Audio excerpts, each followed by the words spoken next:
देखिए, वास्तव में प्रेम के तो कई अवतार होते हैं।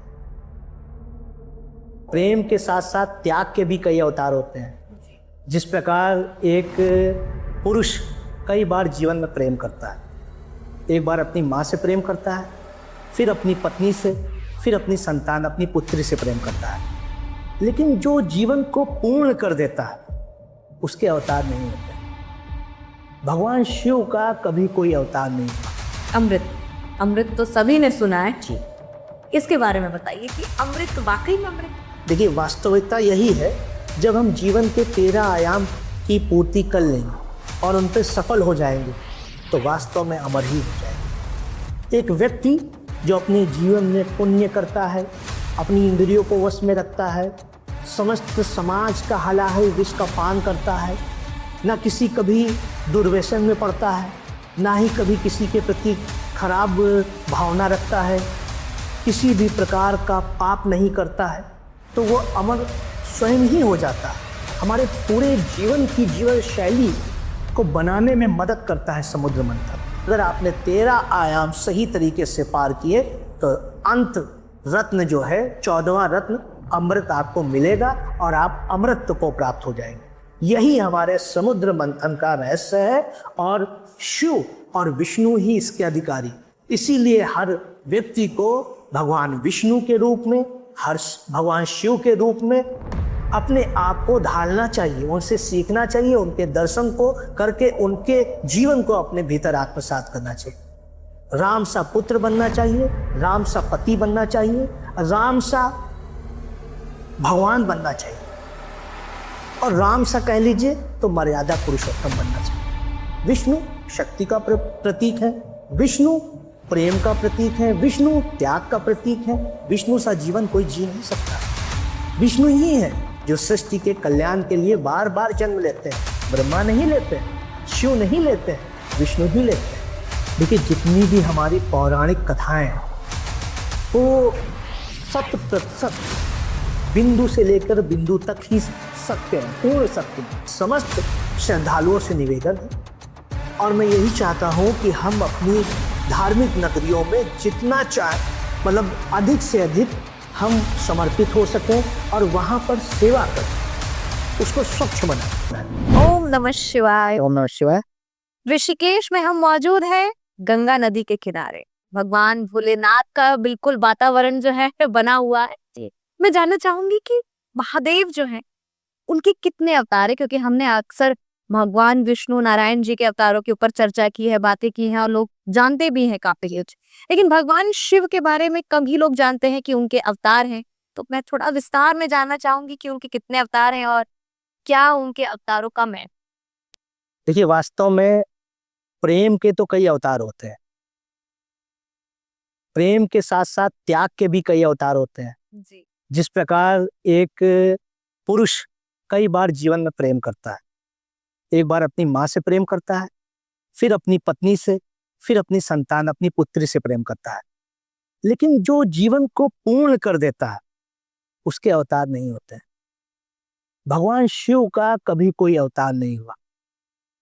आशीर्वाद हुआ है उनका लोगों पे, उनके अंश आए हैं, लेकिन अवतार सिर्फ भगवान विष्णु लेते हैं, क्योंकि वो पालनहार है जगत के।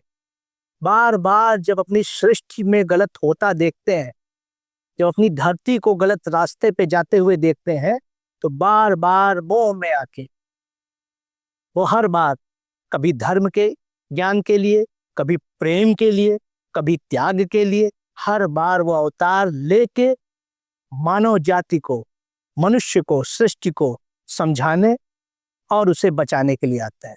जैसे आपने अष्टावतार की कहानी सुनी होगी, आपने 8 अवतार देखे भी होंगे।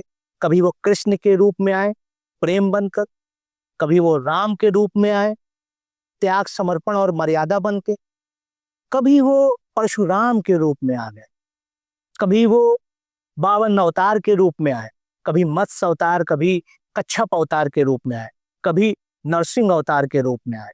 क्यों? क्योंकि उन्हें अपनी सृष्टि के प्रति मोह है, उसकी चिंता है। वो हर बार ये प्रयास करते हैं कि जिस सृष्टि की रचना महामाया ने किया है, महामाया ने जिस सृष्टि की का दायित्व उनके पालन के लिए दिया है, उस सृष्टि के लिए वो बार बार अवतार लेते हैं और हर रूप में आते हैं। मगर भगवान शिव सिर्फ एक बार ही सृष्टि को पूर्ण करते हैं, जब वो तांडव करते हैं। रुद्र तांडव जब होता है, जब भगवान विष्णु से सृष्टि संभले नहीं संभलती है, तब वो तांडव करके परिपूर्ण कर देते हैं। यही रहस्य है इस सृष्टि का।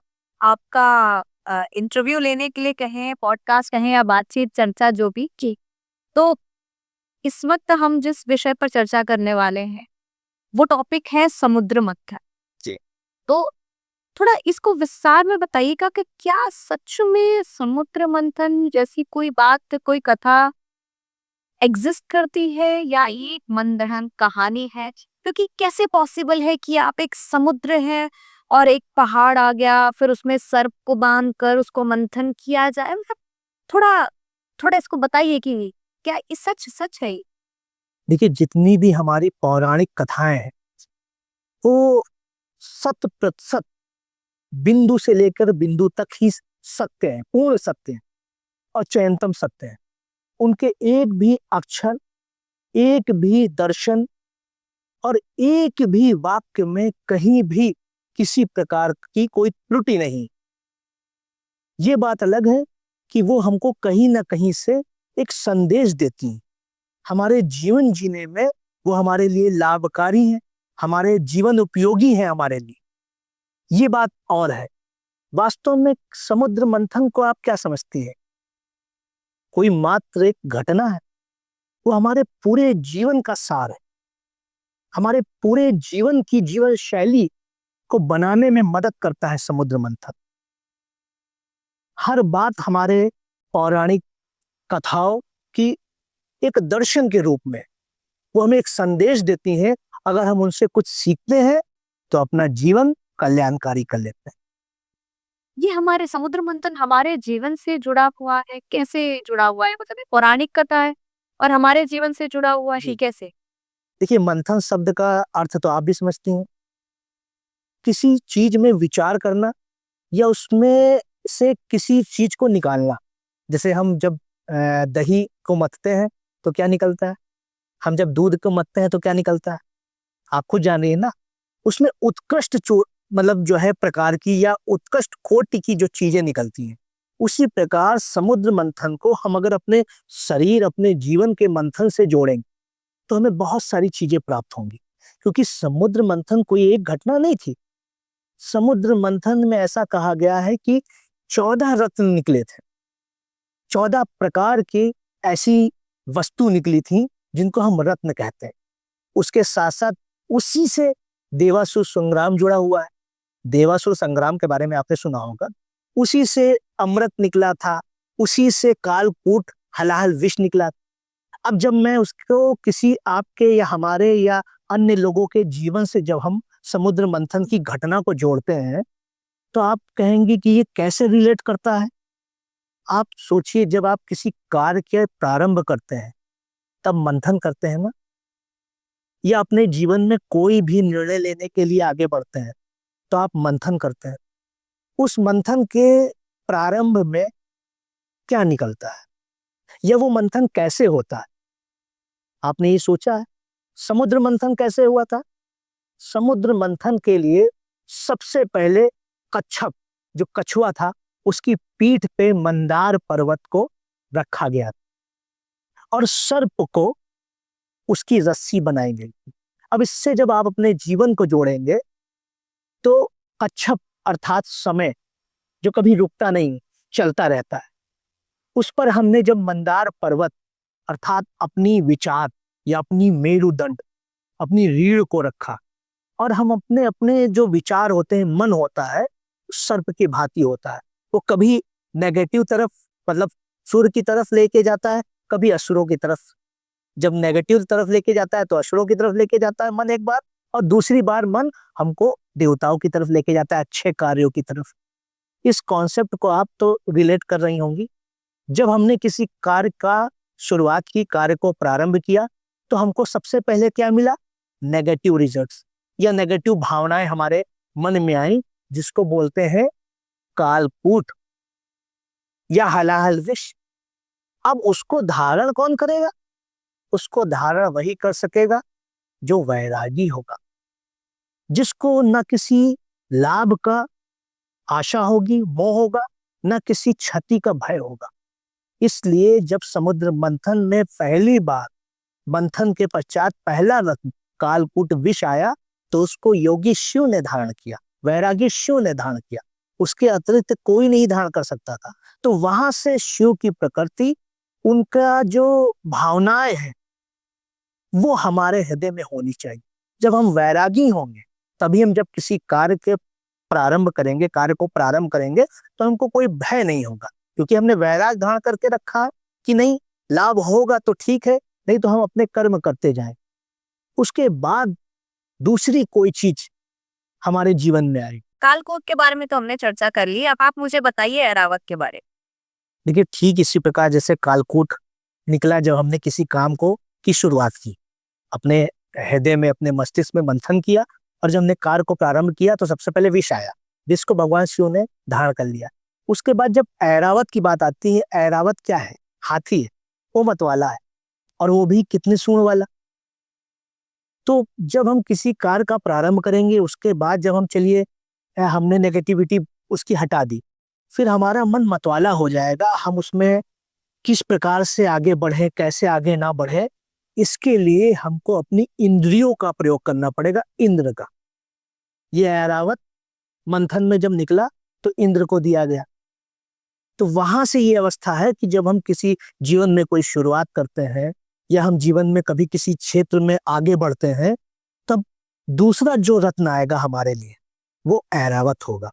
उसको आपको अपनी इंद्रियों को वश में करके ही उसको धारण करना पड़ेगा। और उस मतवाले हाथी को आपने धारण कर लिया, उसको वश में कर लिया, तो आप सफलता की दूसरी सीढ़ी भी चढ़ जाएगी। तीसरा रत्न कामधेनु जी, इसके बारे में आप बताइए। अब निश्चित तौर पे जब आपने मतवाले हाथी को अपने वश में कर लिया अपनी इंद्रियों के माध्यम से, तो कामधेनु किस चीज का प्रतीक है? कामधेनु वह गाय जो आपके समस्त इच्छाओं की पूर्ति करती है। गाय क्या है? गाय बहुत सौम्य रूप होता है, सरल रूप होता है, मातृत्व का रूप होता है, और वो इच्छा जो हमारी समस्त इच्छाओं की पूर्ति कर दे। तो जब हमारा तीसरा, हमारे मस्तिष्क में जब मंथन हुआ और जब हमारा तीसरी रत्न की उत्पत्ति हुई, तो वो कामधेनु गाय के रूप में थी, जो हमारे, अगर हम अपने जीवन में बहुत अच्छी, मतलब ये मान के चलिए, सोच लाते हैं और हम किसी कार्य पे निरंतर बढ़ते रहते हैं अपनी इंद्रियों को वश में करते हुए, तो हमें कामधेनु गाय प्राप्त हो जाती है। लेकिन उसके का उपभोग ऋषि बन के करना चाहिए। जैसा कि जमदग्नि ऋषि को कामधेनु गाय जब रत्न के रूप में मंथन में निकली, तो उन्हें उपहार में दी गई थी। जब तक आप ऋषि स्वरूप में नहीं होंगे, वैरागी साधु स्वरूप में नहीं होंगे, तब तक आप अनंत इच्छाएं करते रहेंगे। और जब ऋषि स्वरूप में आएंगे, तब आपके पास शक्ति जरूर होगी, शक्ति अवश्य होगी, लेकिन आप सीमित इच्छाएं करेंगे। जैसे हमारे ऋषि मुनि साधु संत हमें ये संदेश देते हैं कि उनके पास शक्ति तो भस्म करने की भी है, शक्ति तो परमात्मा को श्राप देने की भी है, लेकिन वो अपनी तपस्या का प्रयोग संसार के सुख के लिए और उनके कल्याण के लिए लगाते हैं। ये है हमारे समुद्र मंथन का रहस्य।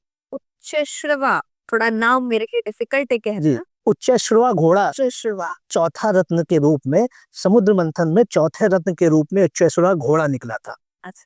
घोड़े का मतलब ये होता है कि वो गति होती है।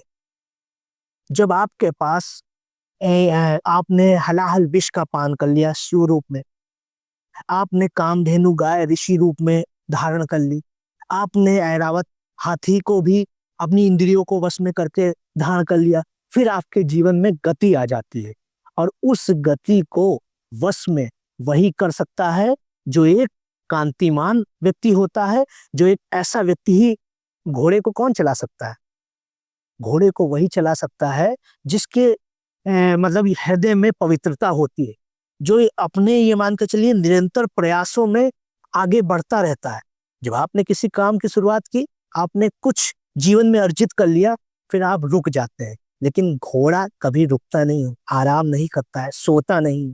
तो आप अपने लक्ष्य के प्रति इसी प्रकार से अग्रसर रहे और आप उच्चैश्रवा घोड़े को अपने जीवन में धारण करें और उस प्रकार से निरंतर आगे बढ़ते पड़े चले अपने लक्ष्य की प्राप्ति के लिए। कौस्तुभ और पद्मराग मणि। कौस्तुभ मणि, कौस्तुभ। कौस्तुभ मणि का मतलब ये है कि वैसे तो कौस्तुभ मणि भगवान विष्णु को दी गई थी। जब समुद्र मंथन हुआ तो सर्वाधिक चीजें भगवान विष्णु को दी गई थी। हाँ। अब विष्णु रूप की भी व्याख्या मैं आपके सामने करूंगा, लेकिन पहले कौस्तुभ मणि क्या है वो मैं आपको बताना चाहूंगा। देखिए, मणि का मतलब यही होता है कि वो आपके शरीर में या आपके जहां पे आपने धारण करके रखा उस स्थान पे किसी भी प्रकार की नेगेटिविटी, कोई भी चिंता, कोई भी ऐसी मतलब दुर्भावना उस व्यक्ति के हृदय में नहीं आती है। एक संपूर्ण सृष्टि का पालनहार अगर उसके हृदय में आपके प्रति खराब भावना आ गई, व्यक्ति व्यक्ति में फर्क आ गया, तो क्या होगा? इसलिए कौस्तुभ मणि उसी व्यक्ति के पास हो सकती है जो एक प्रकार से पूरी न्यायिक दृष्टि रखने वाला हो, तभी उसके हृदय में किसी प्रकार के असंतुलित या असामान्य विचार नहीं आएंगे। वो विचारों से लेके व्यक्ति के वातावरण को भी शुद्ध रखेगी, एकाग्र रखेगी। यही कौस्तुभ मणि है जो कि भगवान श्री हरि विष्णु को दी गई। विष्णु शक्ति का प्रतीक है, विष्णु प्रेम का प्रतीक है, विष्णु त्याग का प्रतीक है। विष्णु सा जीवन कोई जी नहीं सकता। विष्णु ही है जो सृष्टि के कल्याण के लिए बार बार जन्म लेते हैं। ब्रह्मा नहीं लेते हैं, शिव नहीं लेते हैं, विष्णु ही लेते हैं। उनको अपनी सृष्टि के प्रति इतना मोह है कि वो कभी मर्यादा का ज्ञान देने आते हैं, कभी त्याग का ज्ञान देने आते हैं, कभी वो कृष्ण के रूप में प्रेम का ज्ञान देने के लिए आते हैं, और कभी वो नरसिंह बन के पापियों का संहार करने आते हैं। इसीलिए विष्णु को सर्वाधिक रत्नों का उपहार दिया। कल्प वृक्ष के बारे में बताइए कुछ। कल्प वृक्ष का कॉन्सेप्ट जो है वो व्यक्ति के जीवन में उस अवस्था से है जब व्यक्ति जो भी इच्छा करे उसकी पूर्ति हो जाए। कल्प मतलब, कल्प वृक्ष का मतलब ही यही है, वो वृक्ष जो आपकी सारी कल्पनाओं में की पूर्ति कर दे, जो भी आप कल्पना करें वो सामने प्रस्तुत कर दे। तो ये अवस्था व्यक्ति की किस चरण में आएगी? जब वो सफलता की 5वीं सीढ़ी चढ़ जाएगा। अच्छा, तब व्यक्ति के पास धन भी होगा, पद भी होगा, प्रतिष्ठा भी होगी, इंद्रियों को भी बस में करके रखा होगा और शिव जैसा जीवन भी जिया होगा। लेकिन जब ऐसी अवस्था आएगी जब व्यक्ति जो कल्पना करे वो पूरी हो जाए, इसके लिए स्वर्ग का वातावरण ही उचित होगा, क्योंकि स्वर्ग में कोई प्रकार की नेगेटिविटी है ही नहीं। तो इसलिए ये कल्प वृक्ष का उपहार वो स्वर्ग को दिया गया। अच्छा, स्वर्ग में मैंने सुना है रंभा, रंभा नामक अप्सरा। जी, थोड़ा उसके बारे में बताइए कुछ। देखिए, रंभा अप्सरा समस्त अप्सराओं में सर्वाधिक सुंदर थी, और वो हमारे मानव जीवन की भी एक संदेश की, समझ लीजिए, एक यात्रा है। जब हमने इतना सब कुछ प्राप्त कर लिया, हमारे पास कल्प वृक्ष हो गया, कामधेनु गाय हो गई, उससे सिवा घोड़ा हो गया, ऐरावत हाथी को हमने अपनी इंद्रियों के द्वारा वश में कर लिया, तब बात आती है रंभा की। आपने बहुत पहले से ये कहानियां सुनी होंगी कि देवता ऋषि मुनियों को उनकी तपस्या भंग करने के लिए अप्सराएं भेजते थे। ये वही कॉन्सेप्ट है। जब हम इस अवस्था में आ गए, जब हमने हर तरफ से अपनी इंद्रियों को बांध के रखा, उन पे हम जितेंद्रिय बन गए, उन पे हम लोगों ने पूरी तरीके से कमांड कर लिया, तब बात आती है सौंदर्य की। रंभा प्रतीत है सौंदर्य का। वो व्यक्ति को पद भ्रष्ट करती है। सौंदर्य कभी भी होता है, अगर आपने उसके प्रति सही भावना, सच्ची भावना नहीं रखी, तो आप सब कुछ त्याग देते हैं, सब कुछ चला जाता है। तो इसलिए आप सौंदर्य के प्रति प्रेम पवित्र हृदय से रखिए। यहाँ ये अवस्था है, इसीलिए रंभा का स्थान भी स्वर्ग में है। स्वर्ग में पवित्रता है। अच्छा, कहा जाता है कि महालक्ष्मी, माँ लक्ष्मी का भी जो जन्म है वो समुद्र मंथन से हुआ था। जी, तो उसके बारे में बताइए। देखिए, माता लक्ष्मी का मतलब यही है कि वो संपूर्ण सृष्टि की धन संपदा को देने वाली। जब आपने 7 चरण पार कर ली, तो 8वां जो रत्न था समुद्र मंथन के दौरान, वो माता लक्ष्मी थी। वो 8वीं रत्न कही गई। आप 8वीं रत्न चेक कर सकते हैं, जो आज, जी बिल्कुल, जी, 8वां रत्न माता लक्ष्मी के रूप में है। तो माता लक्ष्मी को किन्होंने धारण किया? उनके लिए योग्य कौन हो सकता है? भगवान विष्णु के अतिरिक्त, जिनके अंदर प्रेम भी है और शक्ति भी है। एक तरफ सामर्थ्य है, एक से एक राक्षसी प्रवृत्ति वाले असुरों के संहार करने का, और एक तरफ त्याग की भावना है प्रभु श्री राम की तरीके से। एक तरफ उनके अंदर कृष्ण के प्रति, कृष्ण की तरीके से प्रेम करने की भी भावना है, धर्म की स्थापना की भी शक्ति है। तो उनको माता लक्ष्मी के से अधिक कोई ऐसा वर नहीं मिल सकता था। तो इसलिए माता लक्ष्मी को भगवान विष्णु को के साथ जो है उनका विवाह किया। वारुणी मदिरा, ये क्या चीज? देखिए, वारुणी मदिरा का मतलब ऐसा है कि व्यक्ति के अंदर एक, कह सकते हैं कि मदमस्त अवस्था ले आना। जब आप अपने जीवन में सारी चीजें प्राप्त कर लेते हैं और धन से ऊपर की अवस्था जब आपकी आती है, तब आप देखते हैं अक्सर कि आपको अच्छे और बुरे का कोई ज्ञान नहीं रह जाता। आपने देखा होगा, एक बार धन आने के पश्चात व्यक्ति, बहुत लोग ऐसा कहते हैं कि व्यक्ति की बुद्धि भ्रष्ट हो गई। तो इसलिए वारुणी मदिरा की अवस्था जो है वो असुरों के लिए कोई नीति नहीं, कोई नियम नहीं, किसी प्रकार का कोई ध्यान, कोई ज्ञान नहीं, त्याग उनके अंदर कोई भावना नहीं। तो इसलिए वारुणी मदिरा जब हमारे जीवन में बंधन होता है और एक ऐसी अवस्था आती है, तो हम वो राक्षसों के हवाले कर देते हैं। उसके पीछे का एक कॉन्सेप्ट और है। मदिरा क्या है? दुर्व्यसन। और दुर्व्यसन कौन करते हैं? राक्षस, या राक्षसों के पास ही दुर्व्यसन को संभालने का सामर्थ्य होता है। इसलिए जब मदिरा के रूप में नवा रत्न निकला तो वो असुरों को दे दिया। चंद्रमा जो है वो 10वां रत्न है। जी, देखिए, जब हम 10वीं आयाम पे पहुंचते हैं, 10वीं अवस्था पे पहुंचते हैं, जब हम चंद्रमा की बात करते हैं, चंद्रमा क्या है? शीतल है, मनमौजी है, किसी की रोक टोक स्वीकार नहीं करता है, और सर्वाधिक गतिशील है, जो हमारा मन की तरीके से। उसके लिए चुनाव किया गया भगवान शिव का, जो शक्ति को धारण कर लेते हैं, जिन्होंने हलाहल विष का भी पान करके रखा है। तो इसीलिए चंद्रमा को भगवान शिव ने अपने मस्तक पे धारण करके रखा है कि मन वैरागी हो जाएगा तो एकाग्र हो जाएगा। आप देखते हैं, एक वैरागी का मन ही एकाग्र होता है, अन्य किसी का मन नहीं होता है।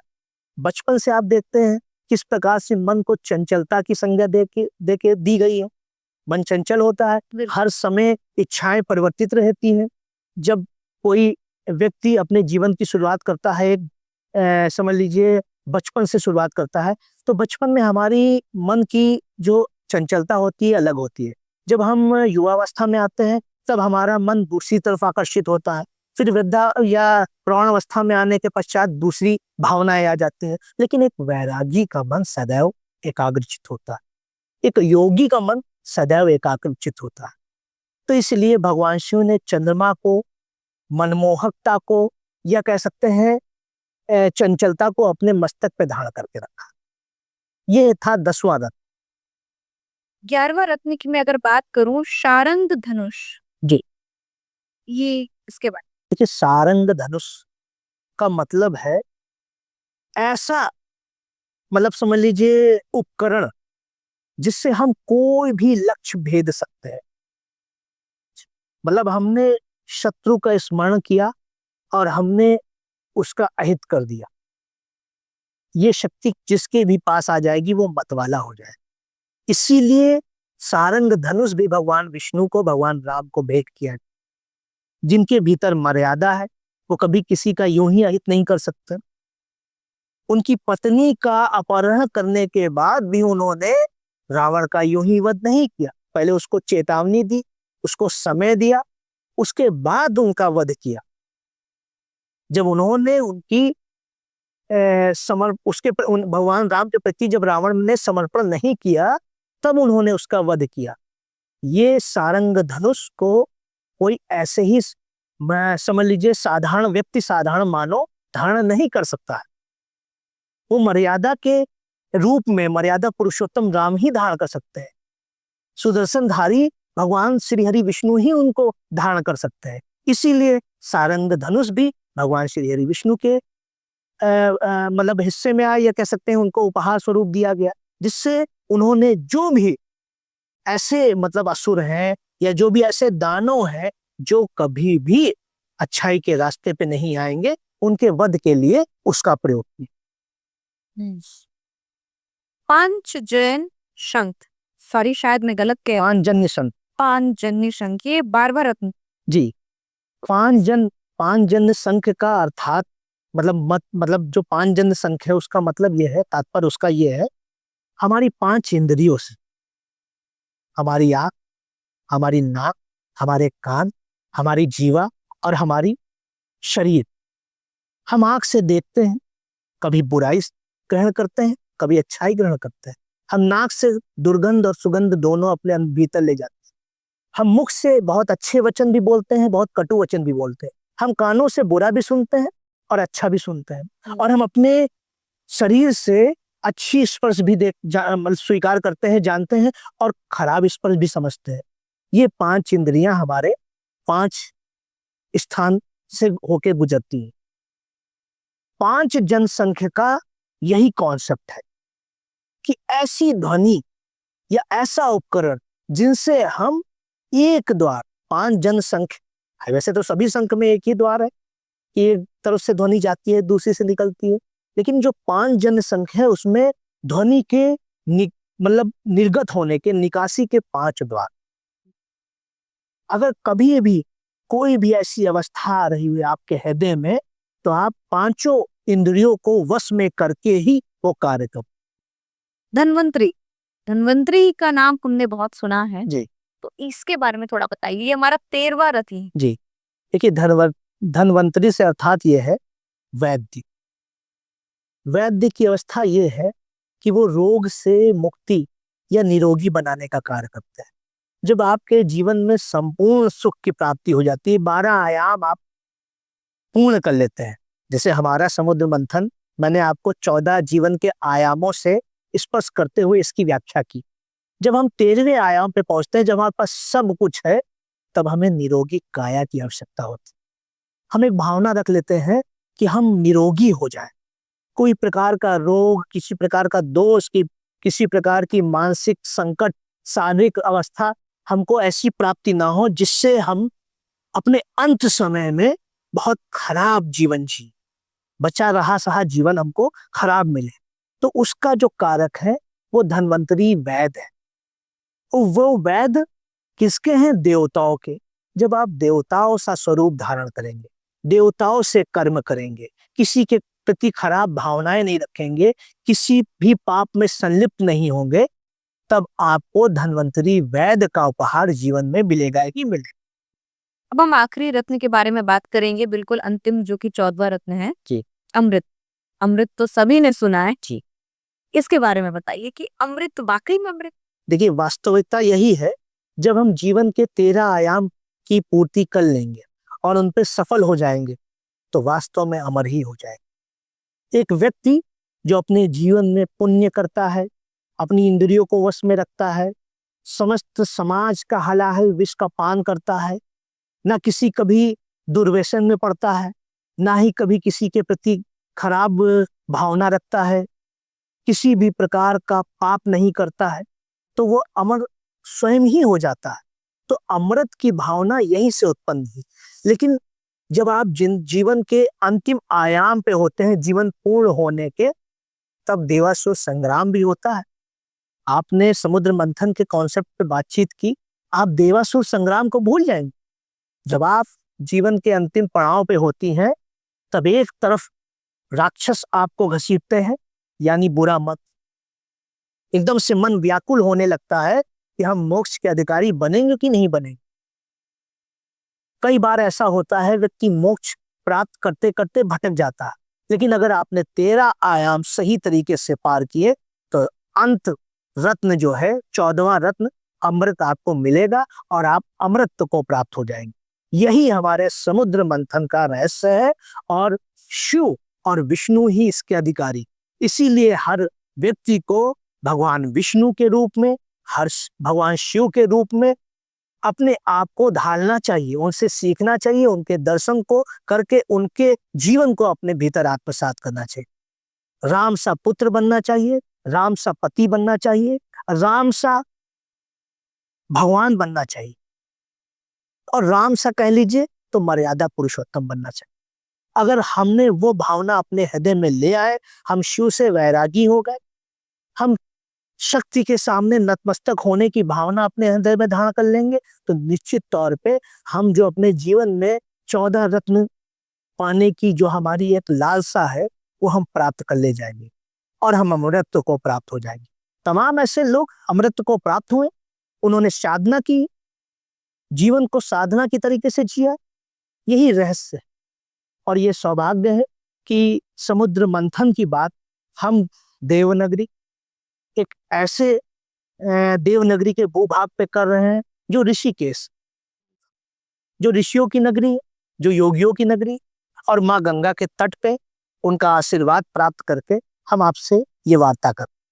जी, बहुत बहुत धन्यवाद कि आपने हमसे बातचीत की और इतनी गहरी जानकारी दी। हमारे ऑडियंस को भी बहुत गहरी जानकारी आपने दी और रत्नों के ऊपर हमने जो चर्चा की है, मुझे लगता है कि बहुत से लोगों को इससे फायदा होने वाला है, जो तो बिल्कुल होने वाला है। देखिए, धन्यवाद। आपके समक्ष मैं आपसे, चूंकि हम एक धार्मिक नगरी में बैठे हुए हैं, मैं ये भी चाहता हूँ कि आपके पॉडकास्ट के माध्यम से मैं एक संदेश समस्त तीर्थ यात्रा में आने वाले श्रद्धालुओं को देना चाहता हूँ, जी।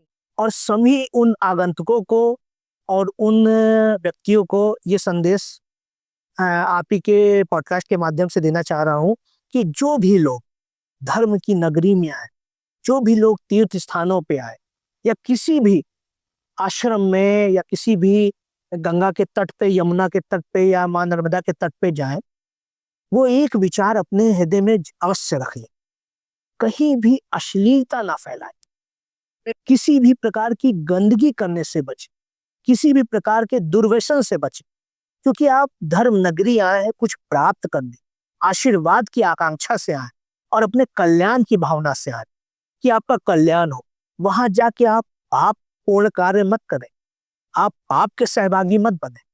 ये मेरी समस्त श्रद्धालुओं से निवेदन है, और मैं यही चाहता हूं कि हम अपनी धार्मिक नगरियों में जितना चाहे, मतलब अधिक से अधिक हम समर्पित हो सकें, और वहां पर सेवा कर उसको स्वच्छ बनाए।